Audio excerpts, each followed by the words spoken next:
અમદાવાદ ખાતે યોજાયેલ all India open national taekwondo championship 2025માં ભરૂચ જિલ્લાના ખેલાડીઓને શાનદાર પ્રદર્શન સાથે ગુજરાતનું ગૌરવ વધાર્યું છે.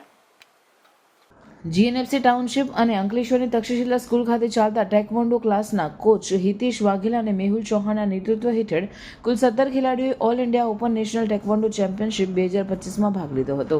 આ ખેલાડીઓએ વિવિધ કેટેગરીમાં ઉત્કૃષ્ટ પ્રદર્શન કરી કુલ 17 મેડલ હાંસલ કર્યા છે, જેમાંથી 11 ગોલ્ડ મેડલ, 5 સિલ્વર મેડલ અને 1 બ્રોન્ઝ મેડલનો સમાવેશ થાય છે. ગોલ્ડ મેડલ વિજેતાઓમાં પૂર્વા, કુંવરબા, પ્રિયાંશી, વૃષ્ટિ, બોબી, નિર્વિઘ્ના, દિવ્ય, ઓમ, નિશાંત, ધનવીર, તમલ અને મિહિરનો સમાવેશ થાય છે. સિલ્વર મેડલ વિજેતાઓમાં મીશા, રૂચા, હેતવી, મયંક અને જયમીન છે. બ્રોન્ઝ મેડલ ચાર્મીએ જીત્યો હતો. આ સિદ્ધિ ખેલાડીઓની મહેનત અને કોચિસની ખંતને દર્શાવે છે. સમગ્ર ભરૂચ જિલ્લામાં આ પ્રસંગને આનંદ લહેર પ્રસરી છે અને ખેલ પ્રેમીઓએ આગામી રાષ્ટ્રીય અને આંતરરાષ્ટ્રીય મંચ પર પણ આ ખેલાડીઓ પાસેથી ઉચ્ચ અપેક્ષાઓ વ્યક્ત કરી છે.